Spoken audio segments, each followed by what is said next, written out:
coming to learning amongst doctors, how important is it to stay up to date? And I think one way to do that is either you read papers on your own, or you go to congresses, you attend CMEs.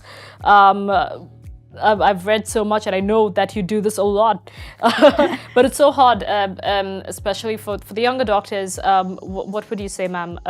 How important is it? Yeah, because the common phrases that we use is from policy to practice, from research to practice, from bench to bedside, because you need to get the care right there. No point in theoretically listening to things and people. And also, the thing is that it depends on the country's medical system, where at least in India, because we have a acute shortage of doctors and they have to just register themselves once, and even if they don't update, then there is no system of renewal of their licenses, for example. It just goes on and on and on and on. And now some of the government, it's a state government issue, they have made it really, really compulsory that within the 5 years, you have to give your medical certification for renewal, and you have to have these many credit points. So many conferences, people just attend to get the credit points, but nothing may have entered their skull. Okay, that is, and also the practicality of, actually seeing, doing, hands-on. That's why the skill transfer is so very crucial, because just by theoretically attending something, and now there are simulation-based techniques, and there are master classes, there are smaller groups which we can harness through the capacity building through technology. There are learning management systems which they can hook onto and then read at their own speed and their own time. There are recorded videos. So these things are emerging in a big way, rather than going and attending a physical CME conference. And then many CPD points. Most of the global community also offers these. So those who really want to better themselves, then it has to come from within them. Not just there's a whip and, the rule can be there. They can just attend. Many doctors whom we know also may just take their attendance certificate and roam around the whole city and come back again.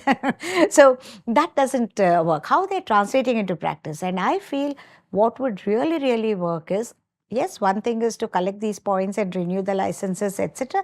But on the other hand, the opinions of the patients themselves, of how update this doctor is, because they are one up now. Okay, that is why I'm emphasizing and re-emphasizing the empowerment by educating and making the patients aware. They will ask you a question or two, and nobody should be spared, and they take 2 or 3 opinions, which is also fine. If you're sure of what you're doing, then there could be more than one opinion, and then you justify your stand, and that's what is happening. So the demand generation for the quality of care that the doctors would deliver should be, strengthened, so that then the doctors, and all these points will fall in line automatically, because they'll have to do, better than the neighboring doctor to, prove themselves. And also a lot of gap in communication skills and, making the patient understand what they're going through and why, giving them the adequate treatment options, and also expressing honestly that this facility we don't have in this center. So, this is the best for you, but I can't do it here. So maybe I will refer to another doctor. To this level, it should, actually ideally reach. Just speaking about how the doctors can upgrade, it's happening only in a very small percentage of doctors. Most of them who have started at a level of practice have kept to the same level, or over the years deteriorated. That's the average. Okay, and those who are, constantly struggling to do better and better, it also depends on which part of the country they are and how much their quality is recognized. So all that is it's a complex mix, Sandhya, but I think we should make it like a quality circle, and everybody should focus on it's very abstract and intangible, the quality care. So that we must make it more and more known to people, that this is what they should expect, and if they're not getting it, they should be questioning.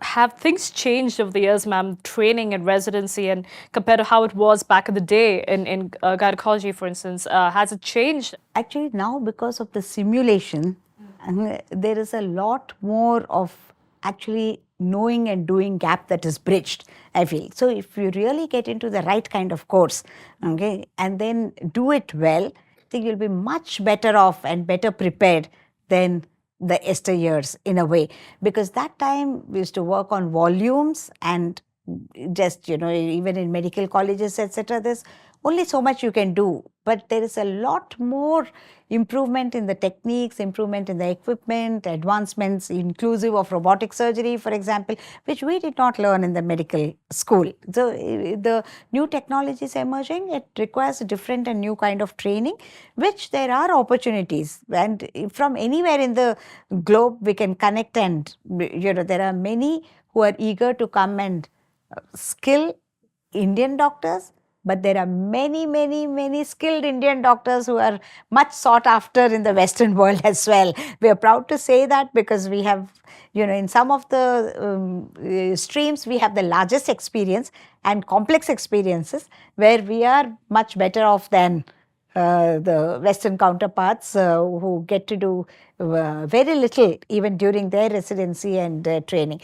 But having said that, sticking to the protocols, standardized way of addressing the issues in a particular case, the discipline that you have to maintain, the communication and the soft skills that you have to learn, that I would any day grant it to the Western world rather than us. But we are slowly coming to terms that these are also equally, if not more important, and the grooming of our next generation of doctors is also happening accordingly, if not in the medical colleges, but at least after they pass out. There are many skill transfer courses even for that, patient facilitators and the communication skills and how to deal with how to break the bad news and how to deal with an angry patient, because violence against doctors is also becoming very, very much in the foreground now, largely because of these gaps. So everybody is recognizing that it's an important gap to be plugged in, and I think